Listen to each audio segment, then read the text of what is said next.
Goodness evening ന്യൂസിലേക്ക് സ്വാഗതം. പ്രധാന വാർത്തകൾ. ജനവിധി തേടി ഗുസ്തി താരങ്ങളായ വിനേഷ് ഫോഗട്ടും ബജ്രംഗ് പുനിയയും ഹരിയാന നിയമസഭയിലേക്ക് മത്സരിക്കും. ജർമ്മനിയിലെ സീറോ മലബാർ യൂത്ത് മൂവ്മെന്റ് ത്രിദിന യുവജന സംഗമം കൊളോണിൽ വെച്ച് നടന്നു. വയനാട് ഉരുൾപൊട്ടൽ ദുരിതബാധിതർക്ക് അടിയന്തര സഹായം ഉറപ്പാക്കണം. മുഖ്യമന്ത്രിക്ക് കത്തയച്ച് രാഹുൽ ഗാന്ധി. ഉക്രൈനിൽ റഷ്യൻ മിസൈൽ ആക്രമണം, 50 പേർ കൊല്ലപ്പെട്ടു. വ്യാജ പ്രൊഫൈലുകളിൽ നിന്നും സൈബർ ആക്രമണം, നിയമ നടപടി സ്വീകരിക്കുമെന്ന് WCC. വാർത്തകൾ വിശദമായി. ഗുസ്തി താരങ്ങളായ വിനേഷ് ഫോഗട്ടും ബജ്രംഗ് പുനിയയും വരാനിരിക്കുന്ന ഹരിയാന നിയമസഭാ തെരഞ്ഞെടുപ്പിൽ മത്സരിക്കുമെന്ന് റിപ്പോർട്ട്. കോൺഗ്രസ് സ്ഥാനാർത്ഥികളായിട്ടായിരിക്കും ഇരുവരും ജനവിധി തേടുക. പാർട്ടിയിൽ അംഗത്വം സ്വീകരിക്കുന്നതിന് മുന്നോടിയായി ഇരുവരും പ്രതിപക്ഷ നേതാവ് രാഹുൽ ഗാന്ധിയുമായി കൂടിക്കാഴ്ച നടത്തി. കൂടിക്കാഴ്ചയുടെ ചിത്രങ്ങൾ കോൺഗ്രസ് ഔദ്യോഗികമായി പുറത്തുവിട്ടിട്ടുണ്ട്. ജുലാന സീറ്റിൽ വിനേഷ് ഫോഗട്ട് മത്സരിച്ചേക്കുമെന്നാണ് NDTV റിപ്പോർട്ട് ചെയ്യുന്നത്. അതേസമയം ബജ്രംഗ് പുനിയ ബാട്ട്ലി സീറ്റിൽ നിന്ന് ജനവിധി തേടിയേക്കും.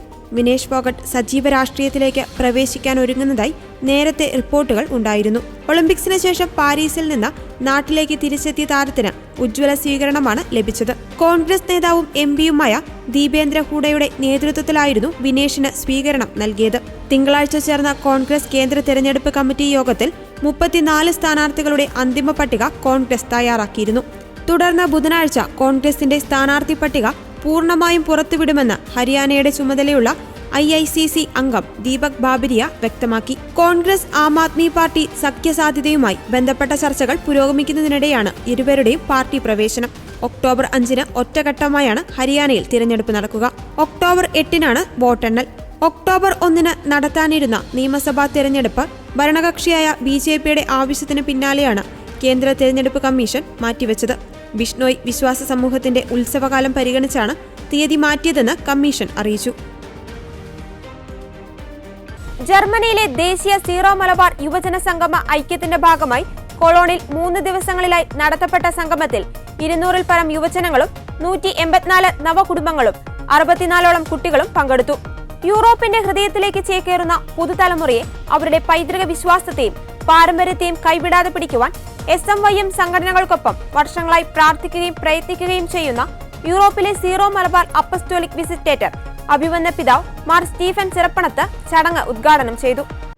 യൂറോപ്യൻ സംസ്കാരങ്ങളെ മൊത്തമായി മോശമെന്നോ നല്ലതെന്നോ കരുതാതെ നല്ല മൂല്യങ്ങളെ നമ്മുടെ തനതായ സംസ്കാരത്തോടും പൈതൃകത്തോടും കൂട്ടിവെക്കുന്നത് ഈ രാജ്യത്ത് കടന്നുവരുന്ന യുവാക്കൾക്കും അവരുടെ തലമുറയ്ക്കും ഇവിടെ വിഭിന്നരായി ജീവിക്കാതെ ഇവിടുത്തെ ഭാഗമായി മാറുന്നതിനെ സാധ്യകരമാകുമെന്ന് പിതാവ് ഉദ്ഘാടന വേളയിൽ പറഞ്ഞു. യൂറോപ്പിലെ SMYM യൂത്ത് ഡയറക്ടറും ക്രിസ്ത്യൻ ഭക്തിഗാന രചയിതാവും ധ്യാനഗുരുവുമായ ഫാദർ ബിനോജ് മുളവരിക്കൽ നയിച്ച ക്രിസ്ത്യൻ ആത്മീയ സംഗീത വിരുന്നും ആരാധനകളും സംഗമത്തെ ആത്മീയ സാന്ദ്രമാക്കി.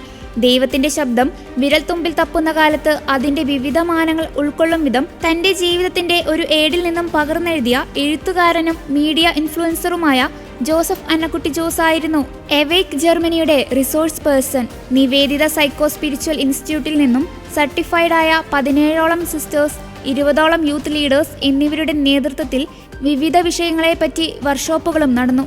തുടർന്ന് 11ഓളം വൈദികരും സിസ്റ്റേഴ്സും ചേർന്ന് ആവശ്യമുള്ളവർക്ക് കൗൺസിലിങ്ങുകൾ നടത്തുവാനും സൗകര്യമൊരുക്കിയിരുന്നു. വിവിധ റീജിയണലുകൾ തിരിച്ച് മ്യൂണിച്ച്, കൊളോൺ, ബെർലിൻ, ഫ്രാങ്ക്ഫർട്ട് എന്നിവിടങ്ങളിൽ നിന്നും ബൈബിൾ നാടകങ്ങൾ, നൃത്തം, മറ്റു കലാപരിപാടികൾ അരങ്ങേറി. സാമൂഹിക സാംസ്കാരിക ഏകീകരണം, മാനസികാരോഗ്യം, ജീവിത ലക്ഷ്യം, വിവാഹം തുടങ്ങിയ മേഖലകളെക്കുറിച്ചുള്ള പാനൽ ചർച്ചകളും നടന്നു.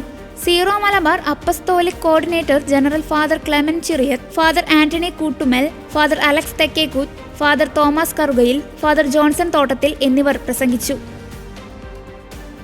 ഉരുൾപൊട്ടൽ ദുരന്തത്തിൽ വീടും ജീവനോപാധിയും നഷ്ടപ്പെട്ടവർക്ക് നൽകുന്ന അടിയന്തര സഹായവും വാടകയും വർദ്ധിപ്പിക്കണമെന്ന് ആവശ്യപ്പെട്ട് മുഖ്യമന്ത്രിക്ക് കത്തെഴുതി ലോക്സഭാ പ്രതിപക്ഷ നേതാവ് രാഹുൽ ഗാന്ധി. വീട് നഷ്ടപ്പെട്ടവർക്ക് വാടക ഇനത്തിലേക്ക് നൽകുന്ന 6000 രൂപ മേപ്പാടി പഞ്ചായത്തിൽ അപര്യാപ്തമാണ്.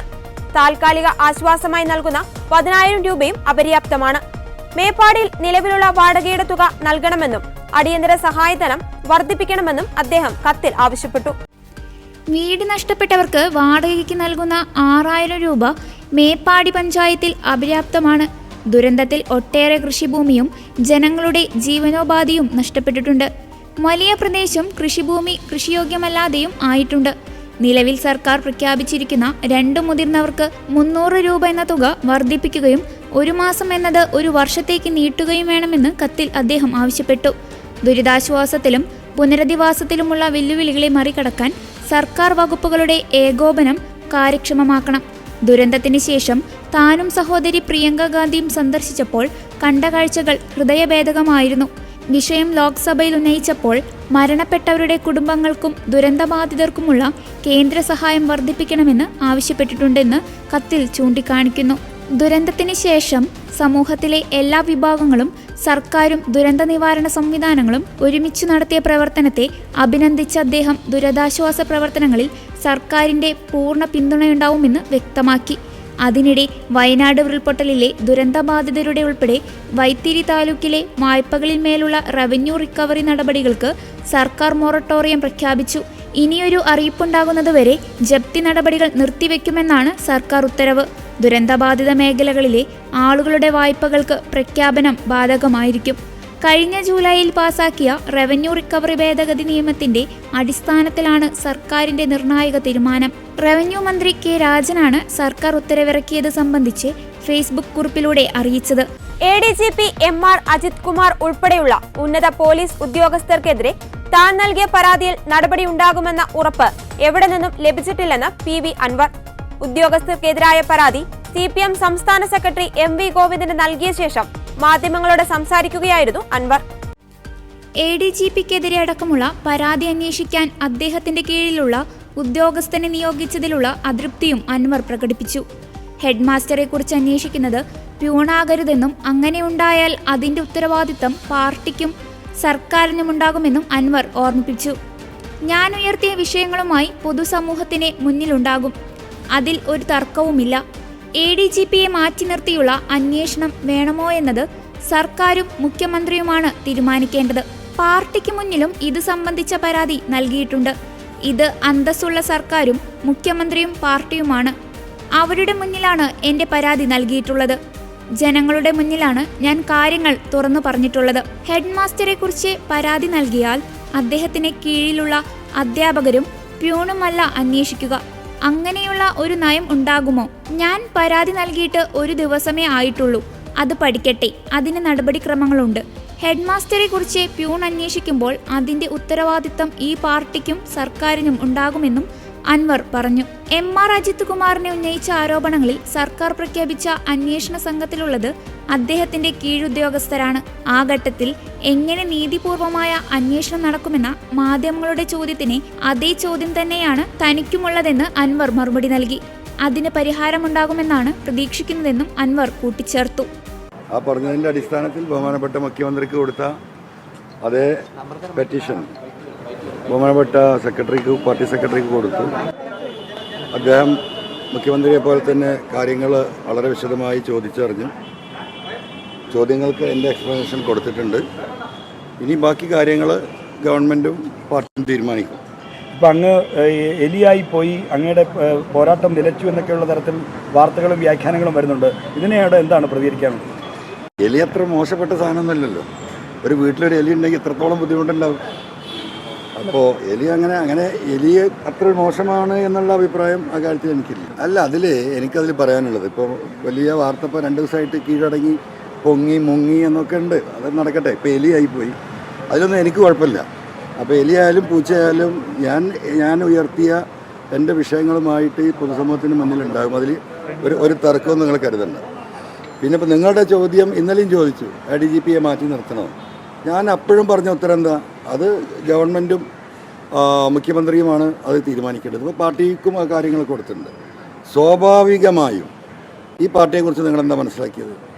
ഇതൊരു അന്തസ്സുള്ള പാർട്ടിയാണ്, അന്തസ്സുള്ള ഗവൺമെൻറ്റാണ്, അന്തസ്സുള്ള മുഖ്യമന്ത്രിയാണ്. ആ അന്തസ്സുള്ള മുഖ്യമന്ത്രി, അന്തസ്സുള്ള ഗവൺമെൻറ്, അന്തസ്സുള്ള പാർട്ടി, അവരുടെ മുന്നിലാണ് എൻ്റെ പെറ്റീഷൻസ് ഞാൻ കൊടുത്തിട്ടുള്ളത്. ജനങ്ങളുടെ മുന്നിലാണ് ഈ കാര്യങ്ങൾ ഞാൻ തുറന്നു പറഞ്ഞിട്ടുള്ളത്. അങ്ങനെയുള്ളൊരു സാഹചര്യത്തിൽ ഒരു കാര്യം, ഒരു സൂചന പറയുകയാണെങ്കിൽ, ഹെഡ് മാസ്റ്ററെ കുറിച്ചൊരു പരാതി വന്നു. വളരെ സീരിയസ് ആയ പരാതി ഹെഡ് മാസ്റ്ററെ കുറിച്ച്. അതാരാ അന്വേഷിക്കുക? ആ സ്കൂളിലെ കൂടെ പ്രവർത്തിക്കുന്ന അധ്യാപകനും അവിടുത്തെ പ്യൂണും ബെല്ലടിക്കുന്നവനുമാണോ അന്വേഷിക്കുക? എന്നിട്ട് ആ അദ്ദേഹത്തിന് തന്നെയാണോ റിപ്പോർട്ട് കൊടുക്കുക? അല്ലല്ലോ. അങ്ങനെയുള്ള ഒരു നയം ഉണ്ടാവും തോന്നുന്നുണ്ടോ? മധ്യകിഴക്കൻ ഉക്രൈനിൽ റഷ്യൻ മിസൈൽ ആക്രമണത്തിൽ 50 പേർ കൊല്ലപ്പെട്ടു. 200-ലേറെ പേർക്ക് പരിക്കേറ്റു. പോൾട്ടാവ നഗരത്തിലെ സൈനിക പരിശീലന കേന്ദ്രത്തിലും സമീപത്തെ ആശുപത്രിയിലും 2 ബാലിസ്റ്റിക് മിസൈലുകളാണ് പതിച്ചത്.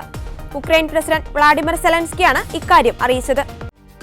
2022 ഫെബ്രുവരി 24-ന് യുക്രൈനിൽ റഷ്യൻ അധിനിവേശം ആരംഭിച്ച ശേഷമുണ്ടായ ഏറ്റവും മാരക ആക്രമണങ്ങളിലൊന്നാണ് പോൾട്ടാവയിലുണ്ടായത്. യുക്രൈൻ തലസ്ഥാനമായ കീവിൽ നിന്ന് 350 കിലോമീറ്റർ തെക്കുകിഴക്കായാണ് പോൾട്ടാവ. കീവിൽ നിന്ന് ഖാർക്കീവിലേക്കുള്ള പ്രധാന പാതയും റെയിൽ റൂട്ടും കടന്നുപോകുന്നത് പോൾട്ടാവയിലൂടെയാണ്.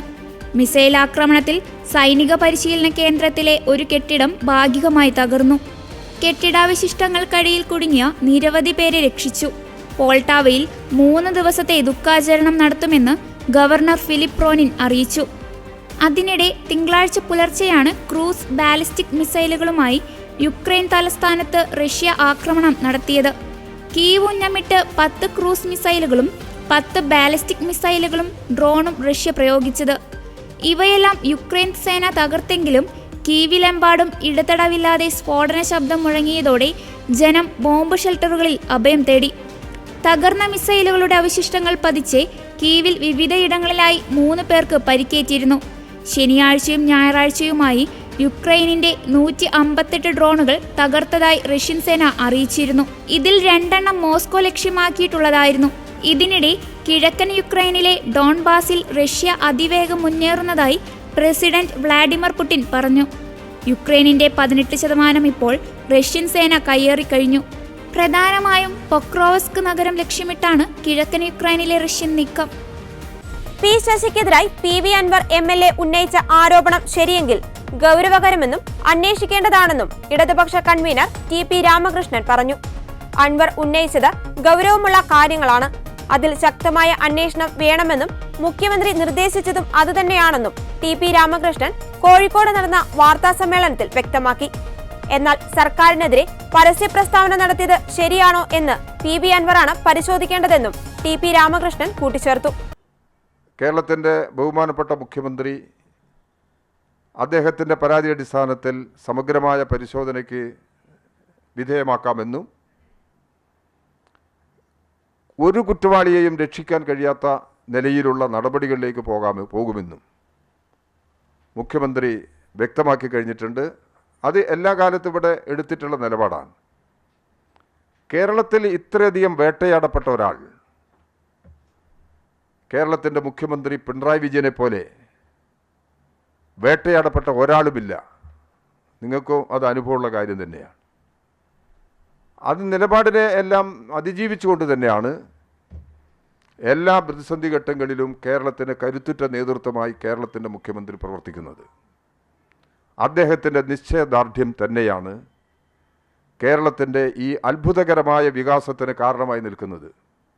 അതുകൊണ്ട് ഇത്തരമൊരു ആരോപണം ഉന്നയിച്ചതിൻ്റെ അടിസ്ഥാനത്തിൽ, പ്രശ്നങ്ങൾ പറഞ്ഞതിൻ്റെ അടിസ്ഥാനത്തിൽ ഇടതുപക്ഷ ജനാധിപത്യ മുന്നണിയെ അത് ബാധിക്കില്ലെന്ന് മാത്രമല്ല, തെറ്റുകൾക്കെതിരെ കർശനമായ നിലപാടെടുത്ത് മുന്നണിയെ കൂടുതൽ ശക്തമായി മുന്നോട്ട് കൊണ്ടുപോകാൻ നിലപാടുകൾ സഹായകരമാകും. അതാണ് കേരളത്തിൻ്റെ അനുഭവം. അതാണ് തുടരാനും ഉദ്ദേശിക്കുന്നത്.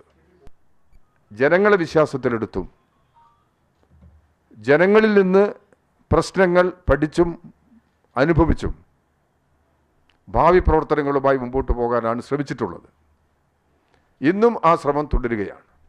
ഈ കാര്യത്തിൽ കേരളത്തിലെ ഇടതുപക്ഷ ജനാധിപത്യ മുന്നണി നിർണായക നേതൃത്വമായി പ്രവർത്തിക്കുകയാണ്. ഈ ഗവൺമെൻറ്റിനെ എത്രയും വേഗം തകർക്കുന്നതിന് വളരെ ബോധപൂർവമായ ശ്രമങ്ങൾ കേരളത്തിൽ നടക്കുന്നുണ്ട്. അതിനെയെല്ലാം അതിജീവിച്ച് കേരളത്തിലെ ഗവൺമെൻറ്റിന് മുന്നോട്ട് പോകും. ഇടതുപക്ഷ ജനാധിപത്യ മുന്നണിയുടെ ഈ പുതിയ ഉത്തരവാദിത്വം ഏറ്റെടുത്തപ്പോൾ ഇടതുപക്ഷ ജനാധിപത്യ മുന്നണിയിലെ എല്ലാ പാർട്ടികളുമായി ആശയവിനിമയം നടത്തി കേരളത്തിൻ്റെ സാമൂഹ്യ പ്രശ്നങ്ങളിൽ, കേരളത്തിൻ്റെ രാഷ്ട്രീയ പ്രശ്നങ്ങളിൽ, ജനങ്ങളുടെ ജീവിത പ്രശ്നങ്ങളിൽ മുന്നണിയിലെ എല്ലാ പാർട്ടികളെയും യോജിപ്പിച്ച് മുമ്പോട്ട് പോകാനാണ് ശ്രമിക്കുക. അതേ സന്ദർഭത്തിൽ കേന്ദ്ര ഗവൺമെൻറ്റിൻ്റെ ഉപരോധ നടപടികൾ, സാമ്പത്തിക ഉപരോധ നടപടികൾ, അതിൽ നിന്ന് കേരളീയ സമ്പദ് വ്യവസ്ഥയെയും കേരളീയ സമൂഹത്തെയും സംരക്ഷിക്കുന്നതിനുള്ള ശ്രമങ്ങളുമായി കേരളത്തിലെ ഇടതുപക്ഷ ജനാധിപത്യ മുന്നണി മുന്നോട്ട് പോകും. ഇടതുപക്ഷ ജനാധിപത്യ മുന്നണി അപ്രകാരം പ്രവർത്തിപ്പിക്കുന്നതിനുള്ള സഹായകരമായ നിലപാടാണ് ഇവിടെ സ്വീകരിക്കുക. ഈ പ്രശ്നത്തിൽ മുന്നണിയെ പ്രതികൂലമായി ബാധിക്കുന്ന ഒരു ഘടകവും ഉയർന്നു വരുന്നില്ല. ശ്രീ അൻവർ MLA ഉന്നയിച്ച പ്രശ്നങ്ങളെല്ലാം അതീവ ഗൗരവമുള്ളതാണ്. ആ പ്രശ്നങ്ങൾ മുമ്പും അദ്ദേഹത്തിന് അനുഭവമുണ്ടെങ്കിൽ ഉന്നയിക്കുന്നതിൽ തെറ്റുണ്ടായില്ല, തെറ്റെന്ന് പറയാൻ പറ്റില്ല. അദ്ദേഹം ഇടതുപക്ഷ ജനാധിപത്യ മുന്നണിയുമായി സഹകരിക്കുന്ന ഒരു സ്വതന്ത്ര MLA ആണ്. ആ നിലയിൽ അദ്ദേഹത്തിൻ്റെ ചില അനുഭവങ്ങളും അദ്ദേഹത്തിൻ്റെ പരിശോധന അടിസ്ഥാന ചില വിവരങ്ങളും അദ്ദേഹം പരസ്യമായി പറഞ്ഞു. കേരളത്തിൻ്റെ ബഹുമാനപ്പെട്ട മുഖ്യമന്ത്രി അദ്ദേഹത്തിൻ്റെ പരാതി അടിസ്ഥാനത്തിൽ സമഗ്രമായ പരിശോധനയ്ക്ക് വിധേയമാക്കാമെന്നും ഒരു കുറ്റവാളിയെയും രക്ഷിക്കാൻ കഴിയാത്ത നിലയിലുള്ള നടപടികളിലേക്ക് പോകുമെന്നും മുഖ്യമന്ത്രി വ്യക്തമാക്കി കഴിഞ്ഞിട്ടുണ്ട്. അത് എല്ലാ കാലത്തും ഇവിടെ എടുത്തിട്ടുള്ള നിലപാടാണ്. കേരളത്തിൽ ഇത്രയധികം വേട്ടയാടപ്പെട്ട ഒരാൾ കേരളത്തിൻ്റെ മുഖ്യമന്ത്രി പിണറായി വിജയനെ പോലെ വേട്ടയാടപ്പെട്ട ഒരാളുമില്ല. നിങ്ങൾക്കും അത് അനുഭവമുള്ള കാര്യം തന്നെയാണ്. അത് നിലപാടിനെ എല്ലാം അതിജീവിച്ചുകൊണ്ട് തന്നെയാണ് എല്ലാ പ്രതിസന്ധി ഘട്ടങ്ങളിലും കേരളത്തിന് കരുത്തുറ്റ നേതൃത്വമായി കേരളത്തിൻ്റെ മുഖ്യമന്ത്രി പ്രവർത്തിക്കുന്നത്. അദ്ദേഹത്തിൻ്റെ നിശ്ചയദാർഢ്യം തന്നെയാണ് കേരളത്തിൻ്റെ ഈ അത്ഭുതകരമായ വികാസത്തിന് കാരണമായി നിൽക്കുന്നത്. അതുകൊണ്ട് ഇത്തരമൊരു ആരോപണം ഉന്നയിച്ചതിൻ്റെ അടിസ്ഥാനത്തിൽ, പ്രശ്നങ്ങൾ പറഞ്ഞതിൻ്റെ അടിസ്ഥാനത്തിൽ ഇടതുപക്ഷ ജനാധിപത്യ മുന്നണിയെ അത് ബാധിക്കില്ലെന്ന് മാത്രമല്ല, തെറ്റുകൾക്കെതിരെ കർശനമായ നിലപാടെടുത്ത് മുന്നണിയെ കൂടുതൽ ശക്തമായി മുന്നോട്ട് കൊണ്ടുപോകാൻ നിലപാടുകൾ സഹായകരമാകും. അതാണ് കേരളത്തിൻ്റെ അനുഭവം, അതാണ് തുടരാനും ഉദ്ദേശിക്കുന്നത്. തനിക്കെതിരായ ബലാത്സംഗ പരാതിക്ക് പിന്നിൽ ഗൂഢാലോചന സംശയിക്കുന്നുവെന്ന് നടൻ നിവിൻ പോളി. നിവിൻ പോളിക്കെതിരെ FIR ഇട്ടതിന് പിന്നാലെ കൊച്ചിയിൽ വിളിച്ചു ചേർത്ത വാർത്താ സമ്മേളനത്തിൽ സംസാരിക്കുകയായിരുന്നു നിവിൻ പോളി. 1.5 മാസം മുൻപ് പോലീസ് അവസാനിപ്പിച്ചുവെന്ന് പറഞ്ഞ പരാതി ഇത്തരത്തിൽ വരണമെങ്കിൽ അതിനു പിന്നിൽ ഗൂഢാലോചന സംശയിക്കുന്നുവെന്നാണ് നിവിൻ പോളി ആരോപിച്ചത്. പരാതി ഉന്നയിച്ച പെൺകുട്ടിയെ കണ്ടിട്ടില്ലെന്നും അവരുമായി സംസാരിച്ചിട്ടില്ലെന്നും പരിചയമില്ലെന്നും നിവിൻ പോളി പറഞ്ഞു. അടിസ്ഥാനരഹിതമായുള്ള ആരോപണമാണെന്നും ആദ്യമായിട്ടാണ് ഇങ്ങനെയൊരു ആരോപണം നേരിടുന്നത്. തന്നെക്കുറിച്ചുള്ള വാർത്ത നൽകുന്നതിൽ കുഴപ്പമില്ല എന്നും പക്ഷേ കാര്യങ്ങൾ അന്വേഷിച്ചിട്ട് കൊടുത്താൽ ഉചിതമാണെന്നും നിവിൻ പോളി പറഞ്ഞു. എനിക്ക് ഓടി ഒളിക്കേണ്ട കാര്യമൊന്നുമില്ല. പരാതി സംബന്ധിച്ച കാര്യങ്ങൾ വലിച്ചു നീട്ടേണ്ട ആവശ്യമില്ലെന്ന് തോന്നിയതുകൊണ്ടാണ് പത്രസമ്മേളനം വിളിച്ചത്. കേസ് നിയമപരമായി നേരിടും. ഏത് ശാസ്ത്രീയമായ അന്വേഷണത്തോടും സഹകരിക്കാൻ തയ്യാറാണെന്നും നിവിൻ പറഞ്ഞു.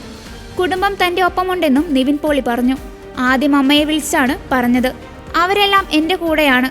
കേസിൽ ഉൾപ്പെട്ടുവെന്ന് പറയുന്ന പ്രതികളെയൊന്നും അറിയില്ല. ഒരാളെ സിനിമയ്ക്ക് പണം നൽകുന്ന വ്യക്തി എന്ന നിലയിൽ അറിയാം. അത്തരത്തിലുള്ള ബന്ധവും ഉണ്ട്. കേസിൽ നിയമപരമായി പോരാടും. അതിനും ഏതറ്റം വരെയും പോകും. ഇത് സത്യമല്ലെന്ന് തെളിയിക്കാൻ എല്ലാ വഴികളും തേടും. ഇങ്ങനെ ആരോപണം ആർക്കെതിരെയും വരാം. അവർക്ക് കൂടി വേണ്ടിയാണ് എൻ്റെ പോരാട്ടം. എൻ്റെ സുഹൃത്തുക്കൾ ഉൾപ്പെടെ വിളിച്ചു പിന്തുണ അറിയിച്ചിട്ടുണ്ട്. ഏത് ശാസ്ത്രീയമായ അന്വേഷണത്തിനും തയ്യാറാണ്. ഒരുപാട് സംസാരിച്ച് ശീലമുള്ള ആളല്ലെന്നും നിവിൻ പോളി കൂട്ടിച്ചേർത്തു. ഇങ്ങനെ അലിഗേഷൻസ് വരുമ്പോൾ ഞാൻ ആദ്യമായിട്ടാണ് ഇങ്ങനെ ഒരു അലിഗേഷൻ ഫേസ് ചെയ്യുന്നത്. അപ്പോൾ മാധ്യമങ്ങൾ ഇങ്ങനെ വളരെ ഫ്ലാഷ് ന്യൂസായിട്ടൊക്കെ വരുമ്പോൾ അത് നമ്മളെ പല രീതിയിലൊക്കെ എഫക്റ്റ് ചെയ്യുന്നുണ്ട്. നമുക്കും ഫാമിലിയൊക്കെ ഉള്ളതാണല്ലോ. അപ്പോൾ നിങ്ങളിങ്ങനെ ന്യൂസ് ഇടുന്നതുകൊണ്ട് കുഴപ്പമില്ല. പക്ഷേ അതിൻ്റെ ഒരു ബേസെങ്കിലും ഒന്ന് അന്വേഷിച്ചിട്ട് നിങ്ങൾ ഇത്തരം ന്യൂസുകളിലേക്ക് പോയാൽ നല്ലതാണെന്നൊരു അഭിപ്രായമുണ്ട്. പിന്നെ ഇത് ഞാൻ ഇന്ന് തന്നെ ഇത് വിളിച്ചതിൻ്റെ റീസൺ ഇത് ഇങ്ങനെ വലിച്ചു കിട്ടേണ്ട ആവശ്യമില്ലാന്ന് എനിക്ക് തോന്നി. അല്ലെങ്കിൽ എനിക്ക് ഇവിടെ ഓടി വിളിക്കേണ്ട കാര്യമൊന്നുമില്ല. എൻ്റെ ഭാഗത്ത് ന്യായമുണ്ട്, അല്ലെങ്കിൽ ഞാൻ അങ്ങനെ ഒരു കാര്യം ചെയ്തിട്ടില്ല എന്ന് എനിക്ക് 100% ഉറപ്പുള്ളതുകൊണ്ട് തന്നെയാണ് ഞാൻ മീഡിയനെ എനിക്ക് ഇന്ന് തന്നെ പ്രസ് മീറ്റ് വിളിച്ച് എല്ലാവരും കാണണമെന്ന് പറഞ്ഞത്. അതിൽ ഒരു സത്യമായിട്ടുള്ള കാര്യമല്ല. പക്ഷേ ഇത് ഞാൻ അറിഞ്ഞത് FIR രജിസ്റ്റർ ചെയ്തു എന്നാണ്. അപ്പോൾ FIR രജിസ്റ്റർ ചെയ്തൊരു കേസ് നിയമത്തിൻ്റെ വഴിയിലാണ് പോവുള്ളൂ. അപ്പോൾ നിയമത്തിൻ്റെ എല്ലാ വഴികളിലൂടെയും ഞാൻ സഞ്ചരിക്കേണ്ടി വരും. അത് എത്ര നാളെന്നുള്ളതെന്ന് എനിക്കറിയില്ല. പക്ഷേ ഞാനും തിരിച്ചും നിയമപരമായിട്ട് അത് ഫൈറ്റ് ചെയ്യും. അതിൻ്റെ ഏതറ്റം വരെ പോകണമെങ്കിൽ ഏതറ്റം വരെയും ഞാൻ പോവും. ഇത് സത്യമല്ല എന്ന് എന്നെക്കൊണ്ടാവുന്ന രീതിയിൽ എൻ്റെ കയ്യിൽ അങ്ങനെ തെളിവുകളൊന്നുമില്ല. പക്ഷേ ഞാനത് പ്രൂവ് ചെയ്യാൻ വേണ്ടിയിട്ട് എൻ്റെ എല്ലാ വഴികളും ഞാൻ ശ്രമിക്കുന്നതാണ്. കാരണം ഇത് ഇങ്ങനെ ഒരു ഫേക്ക് അലിഗേഷൻസ് ഇങ്ങനെ വന്ന് തുടങ്ങിയാൽ ഇവിടെ എല്ലാവർക്കും ജീവിക്കണമല്ലോ. ഇപ്പം നാളെ ആർക്കെതിരെയും വരാം. ഇതുപോലെ ഒരുപാട് ഫേക്ക് അലിഗേഷൻസ് ആണുങ്ങൾക്കെതിരെ വന്നിട്ടുള്ള കേസുകൾ നമ്മുടെ രാജ്യത്തുണ്ട്. അത് ഡിസ്പ്രൂവ് ചെയ്തിട്ടുള്ള സിറ്റുവേഷൻസ് ഉണ്ട്. ഇനിയും നാളെ മുതൽ ആർക്കെതിരെയും വരാം. പക്ഷേ അവർക്ക് എല്ലാവർക്കും വേണ്ടിയാണ് ഞാൻ ഇവിടെ വന്നിരുന്ന് സംസാരിക്കുന്നത്. ഞാനത് ആരെങ്കിലും സംസാരിച്ച് തുടങ്ങിയില്ലെങ്കിൽ ഇതിങ്ങനെ നീണ്ട് പോയിക്കൊണ്ടിരിക്കും. കാരണം ഇതിൻ്റെ ഒരു പ്രൊസീജിയർ അങ്ങനെ ടൈം ടേക്കിംഗ് പ്രൊസീജിയറാണ്. നമ്മൾ സ്ഥിരം കാണുന്നൊരു പരിപാടിയാണല്ലോ. അപ്പോൾ എൻ്റെ സിനിമകളിൽ ഒരുപാട് സുഹൃത്തുക്കൾ വിളിച്ചു, എല്ലാവരും ഇങ്ങനെ സപ്പോർട്ടും കാര്യങ്ങളൊക്കെ പറയുന്നുണ്ട്. പക്ഷേ എന്തൊക്കെ പറഞ്ഞാലും ഒരു സത്യാവസ്ഥ തെളിയിക്കണമെങ്കിൽ അതിൻ്റെ നിയമത്തിൻ്റെ വഴിക്ക് പോകണം. അപ്പോൾ അതിൻ്റെ ഏത് അന്വേഷണത്തിനും, ഏത് ശാസ്ത്രീയമായ അന്വേഷണത്തിനും സഹകരിക്കാൻ ഞാൻ തയ്യാറാണ്. ഞാൻ ഇവിടെ തന്നെ ഉണ്ടാവും. ഇനിയും മാധ്യമങ്ങളെ കാണേണ്ടി വന്നാൽ ഞാൻ കാണും. ഇതേപോലെ എന്തെങ്കിലും സംസാരിക്കേണ്ടി വന്നാലും ഞാൻ സംസാരിക്കും. എനിക്കിങ്ങനെ സംസാരിച്ച് ശീലമില്ല. നമ്മൾ ഈ സിനിമയുടെ റിലീസ് സമയത്തൊക്കെയാണ് നമ്മൾ ഒരു പ്രസ് മീറ്റ് അങ്ങനെയൊക്കെ നമ്മൾ ചെയ്യാറുള്ളൂ. അല്ലാതെ ഞാനങ്ങനെ ഒരുപാടങ്ങനെ സംസാരിച്ച് ശീലമുള്ള ആളൊന്നുമല്ല. പക്ഷേ ഇത് ഇപ്പോൾ എനിക്ക് വേണ്ടി ഞാൻ മാത്രമല്ലേ സംസാരിക്കാനുള്ളൂ. അപ്പോൾ എനിക്കത് സംസാരിച്ചേ പറ്റൂ.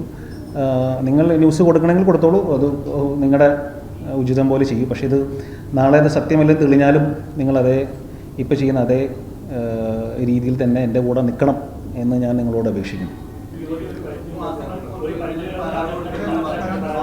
അതെ, സോറി, അതേ പറഞ്ഞില്ല. അതായത് 1.5 മാസം മുമ്പാണ് എന്നെ ഊന്നുകൽ പോലീസ് സ്റ്റേഷനിൽ നിന്ന് വിളിച്ചത്. ഇങ്ങനെ ഒരു പരാതി ഉണ്ടെന്ന് പറഞ്ഞു. അപ്പോൾ ഞാൻ അന്ന് ഒരു CA ആണ് വിളിച്ചത്, പേര് ഞാൻ ഓർക്കുന്നില്ല. അപ്പോൾ പുള്ളി വിളിച്ചിട്ട് ഇങ്ങനെ ഒരു അലിഗേഷൻ എന്ന് പറഞ്ഞു. ഞാൻ പറഞ്ഞു ഈ പെൺകുട്ടി ഞാൻ അറിയില്ല, ഞാൻ കണ്ടിട്ടില്ല, ഇങ്ങനെ ഇത്രയും ഇതിനകത്ത് പറയുന്ന അലിഗേഷൻസ് ഒക്കെ പറഞ്ഞപ്പോൾ ഞാൻ പറഞ്ഞു എനിക്കറിയില്ല സാർ എന്ന് പറഞ്ഞു. അപ്പോൾ അവരതൊരു ഇതിൽ വാസ്തവമില്ല, ഇതൊരു ഫേക്ക് കേസാണെന്ന് പറഞ്ഞിട്ട് അതന്ന് ക്ലോസ് ചെയ്യുകയാണ് ചെയ്തത്. അപ്പോൾ ഞാൻ സാറിനോട് ചോദിച്ചു, സാർ ഇത് ഞാനെന്നാൽ ഒരു പരാതി കൊടുക്കട്ടെ പോലീസിനോ, അല്ലെങ്കിൽ ഇത് എവിടെയാണ് പരാതി കൊടുക്കട്ടെ, കാരണം ഒരു ഫേക്ക് ആയിട്ടൊരു അലിഗേഷൻ വരികയാണല്ലോ. അപ്പോൾ പറഞ്ഞു അങ്ങനെ ചെയ്യേണ്ട ആവശ്യമില്ല, ഇത് ചിലപ്പോൾ അവർക്ക് ചിലപ്പോൾ ഒരു ഫേമസ് ആവാൻ എന്തിനൊക്കെ വേണ്ടി ചെയ്യുന്നതായിരിക്കും. അപ്പോൾ അതിന് വെറുതെ അതിനെ നിന്ന് കൊടുക്കേണ്ട കാര്യമില്ല, ഇതിങ്ങനെ ഒരുപാട് കേസുകൾ വരുന്നതാണ്, അപ്പോൾ അതിൻ്റേതായിട്ടുള്ളൊരു രീതിയിൽ അങ്ങനെ വിട്ടാൽ മതി എന്ന് തോന്നുന്നു. പക്ഷേ ഞാനപ്പം അന്ന് നിയമോപദേശം തേടിയ വക്കീലിൻ്റെ അടുത്ത് ചോദിച്ചപ്പോൾ വക്കീലും സെയിം അഭിപ്രായം തന്നെ പറഞ്ഞത്, ഇതിങ്ങനെ വിട്ടേക്കും, അതിന് വലിയ പ്രസക്തി കൊടുക്കേണ്ട കാര്യമില്ല. പിന്നെ ഇങ്ങനെ ഫേസ്ബുക്കിലൊക്കെ എഴുതിയിരിക്കുന്നുണ്ട്, എന്താണ് വാട്സപ്പിലൂടെ വൈറസ് സന്ദേശം അയച്ച് ഫോൺ ഹാക്ക് ചെയ്യുന്ന പരിപാടി എന്നൊക്കെ പറഞ്ഞു. അപ്പം അങ്ങനെ വായിച്ചപ്പോൾ ഞാൻ കരുതി ഇത് വളരെ ബേസ്ലെസ് ആയിട്ട് സംസാരിക്കുന്ന ഒരു വ്യക്തിയാണല്ലോ, അപ്പോൾ പിന്നെ ഇതിൻ്റെ പിന്നാലെ പോകേണ്ട കാര്യമില്ലല്ലോ എന്ന് തോന്നി. അപ്പം അങ്ങനെയൊക്കെ ചെയ്യാൻ അറിയായിരുന്നെങ്കിൽ എന്തൊക്കെ നമുക്കിവിടെ ചെയ്യാം. എനിക്കങ്ങനെ ബേസിക്കലി ഇത്രേ ഉള്ളൂ. എനിക്കിത് ഒരു പരിചയമില്ല, ഇത് ഞാൻ ഈ പെൺകുട്ടിയെ കണ്ടിട്ടില്ല, ഈ പറയുന്ന അലിഗേഷൻസ് കംപ്ലീറ്റ്ലി ഫോൾസാണ്. അതിന് ഞാൻ നിയമത്തിൻ്റെ എന്ത് കാര്യത്തിനും സഹകരിക്കാൻ ഞാൻ തയ്യാറാണ്. എങ്ങും പോകുന്നില്ല, ഇവിടെ തന്നെ ഉണ്ടാവും, നിങ്ങളുടെ മുമ്പിൽ തന്നെ ഉണ്ടാവും.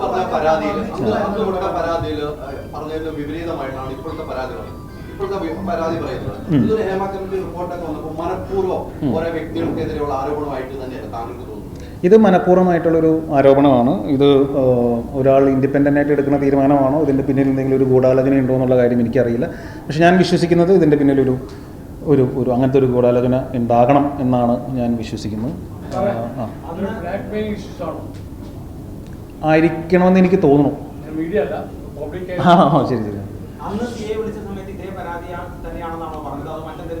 ഈ പുതിയ ഇന്ന് വന്ന പരാതി എന്താണെന്ന് ഞാൻ വായിച്ചിട്ടില്ല. അപ്പോൾ ഇന്നെന്തോ FIR കൊടുത്തു എന്നാണ് പറഞ്ഞത്. അപ്പോൾ ഇന്നത്തെ FIRൻ്റെ മാറ്റർ എന്താണെന്ന് എനിക്കറിയില്ല. അന്നത്തെ മാറ്റർ എന്താണെന്നുള്ളത് എന്നെ ഫോണിലാണ് വിളിച്ചത്. ഫോണിൽ വിളിച്ചപ്പോൾ വായിച്ച് കേൾപ്പിച്ചപ്പോൾ പറഞ്ഞു എനിക്കിതിനെക്കുറിച്ച് അറിയില്ല, നേരിട്ട് വരണമെങ്കിൽ നേരിട്ട് വരാമെന്ന് പറഞ്ഞപ്പോൾ അതിൻ്റെ ആവശ്യമില്ല, നമുക്ക് ബോധ്യപ്പെട്ടു ഇതൊരു ഫേക്ക് ആണെന്നുള്ളത്. പക്ഷേ ഞങ്ങളുടെ പ്രൊസീജിയർ അനുസരിച്ചിട്ട് ഒരു പരാതി പറയുമ്പോൾ നിങ്ങൾ വിളിച്ച് ചോദിക്കേണ്ട ഒരു ആവശ്യമുണ്ട്. അതുകൊണ്ട്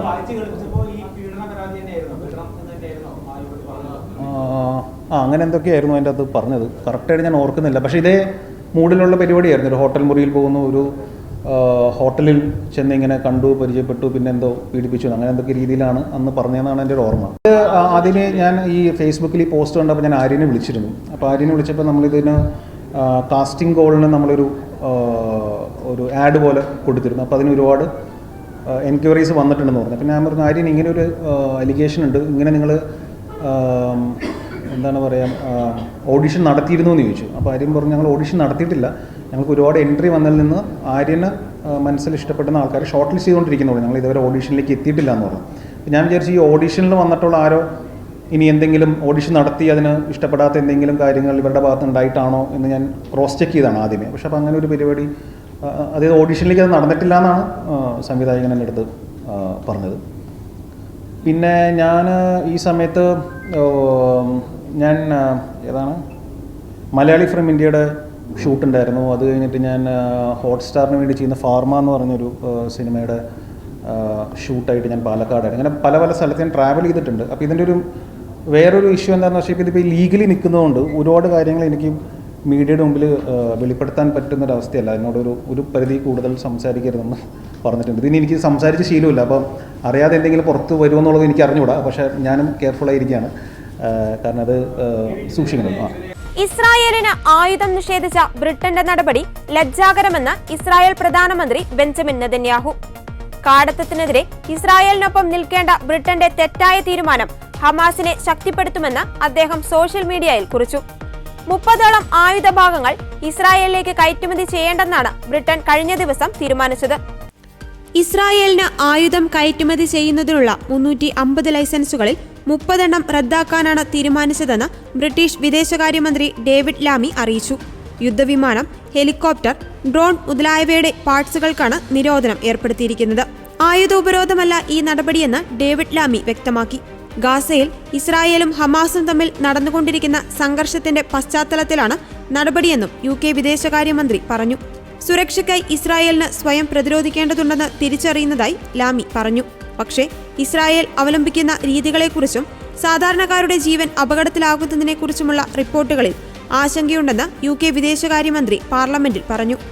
ജൂലൈ തെരഞ്ഞെടുപ്പിൽ ലേബർ പാർട്ടി വിജയിച്ചതിനു തൊട്ടു പിന്നാലെ ബ്രിട്ടന്റെ സഖ്യകക്ഷിയായ ഇസ്രായേലിനുള്ള ആയുധ വിൽപ്പന അന്താരാഷ്ട്ര നിയമങ്ങൾ പാലിക്കുന്നുണ്ടെന്ന് ഉറപ്പാക്കുമെന്ന് വിദേശകാര്യമന്ത്രി വ്യക്തമാക്കിയിരുന്നു. ബ്രിട്ടന്റെ ആയുധ കയറ്റുമതി ഇസ്രായേലിന് ലഭിക്കുന്ന മൊത്തം ആയുധങ്ങളുടെ 1% താഴെയാണെന്നും അതിനാൽ ഇസ്രായേലിന്റെ സുരക്ഷയെ ബാധിക്കില്ലെന്നും മന്ത്രി പറഞ്ഞു. സ്വയം പ്രതിരോധിക്കുവാനുള്ള ഇസ്രായേലിന്റെ അവകാശത്തെ ബ്രിട്ടൻ തുടർന്നും പിന്തുണയ്ക്കുമെന്നും അറിയിച്ചു. തീരുമാനം നിരാശാജനകമാണെന്നും ഹമാസിനും ഇറാനിലെ രക്ഷാധികാരികൾക്കും വളരെ പ്രശ്നകരമായ സന്ദേശമാണ് നൽകുന്നതെന്നും ഇസ്രായേൽ വിദേശകാര്യമന്ത്രി കാറ്റ്സ് പ്രതികരിച്ചു. കഴിഞ്ഞ വർഷം ഒക്ടോബർ 7 തുടങ്ങിയ ഇസ്രായേൽ ഹമാസ് യുദ്ധം 10 മാസം പിന്നിടുമ്പോൾ ഗാസയിൽ 40,476 പേർക്ക് ജീവൻ നഷ്ടമായി. ഭൂരിഭാഗവും കുഞ്ഞുങ്ങളും വൃദ്ധരും സ്ത്രീകളുമാണ് കൊല്ലപ്പെട്ടത്. ആക്രമണത്തിൽ ഇതുവരെ 93,647 പേർക്ക് പരിക്കേറ്റിട്ടുണ്ടെന്നും കണക്കുകൾ പറയുന്നു. ഹമാസിന്റെ നിയന്ത്രണത്തിലുള്ള ആരോഗ്യ മന്ത്രാലയമാണ് ഈ റിപ്പോർട്ടുകൾ പുറത്തുവിട്ടത്. സൈബർ ആക്രമണങ്ങൾക്കെതിരെ നിയമ നടപടി സ്വീകരിക്കുമെന്ന് പ്രഖ്യാപിച്ച് സിനിമയിലെ വനിതാ കൂട്ടായ്മ WCC. സൈബർ ആക്രമണങ്ങളെ നിയമപരമായി നേരിടുമെന്ന് WCC പറഞ്ഞു. ഹേമ കമ്മിറ്റി റിപ്പോർട്ട് ഉണ്ടാക്കിയ ചലനങ്ങളാണ് സൈബർ ആക്രമണങ്ങൾക്ക് കാരണം. ഇതിനായി വ്യാജ അക്കൗണ്ടുകൾ കൂട്ടമായി ഉണ്ടാക്കിക്കൊണ്ടിരിക്കുകയാണ്. പ്രതികരിക്കുന്ന സ്ത്രീകളെ മാനസികമായി തകർക്കുക എന്നത് പുരുഷാധിപത്യത്തിന്റെ പ്രവണതയാണെന്നും WCC പറഞ്ഞു.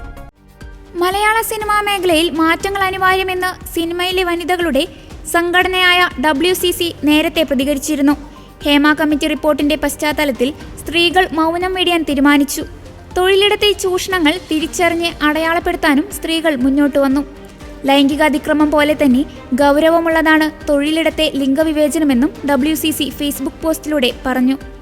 തൊഴിലിടത്തെ ലിംഗസമത്വത്തിനായി സർക്കാരും സംഘടനകളും ഒന്നിച്ചു നിൽക്കേണ്ട സമയമാണിത്. സിനിമാ വ്യവസായത്തെ ഒരുമിച്ച് പുനർനിർമ്മിക്കാമെന്നും WCC കൂട്ടിച്ചേർത്തു. അതേസമയം ഹേമ കമ്മിറ്റി റിപ്പോർട്ടിലെ മുഴുവൻ കാര്യങ്ങളും വസ്തുതാപരമായി ശരിയല്ലെന്ന് സംവിധായകൻ B. ഉണ്ണികൃഷ്ണൻ പറഞ്ഞു. സിനിമാ മേഖല പവിത്രമായതാണെന്ന മിഥ്യാബോധം FFKക്ക് ഇല്ലെന്നും B. ഉണ്ണികൃഷ്ണൻ പറഞ്ഞു. ഹേമ കമ്മിറ്റി റിപ്പോർട്ടിലെ പേരുകൾ പുറത്തുവരണമെന്നാണ് FFKയുടെ നിലപാടെന്നും അദ്ദേഹം വ്യക്തമാക്കി. മലയാള സിനിമാ ലൊക്കേഷനിലെ കേരവാനിൽ ഒളിക്യാമറ ഉണ്ടെന്ന് നടി രാധിക ശരത് കുമാറിന്റെ വെളിപ്പെടുത്തലിൽ ഇനിയും വ്യക്തത വരാനുണ്ട്. കേട്ടറിവ് പോലുമില്ലാത്ത കാര്യങ്ങളാണ് രാധിക പറഞ്ഞത്. അന്വേഷണവുമായി രാധിക സഹകരിക്കണമെന്നും ഏത് ലൊക്കേഷനിലാണ് സംഭവം നടന്നതെന്ന് വെളിപ്പെടുത്തണമെന്നും ഉണ്ണികൃഷ്ണൻ പറഞ്ഞു.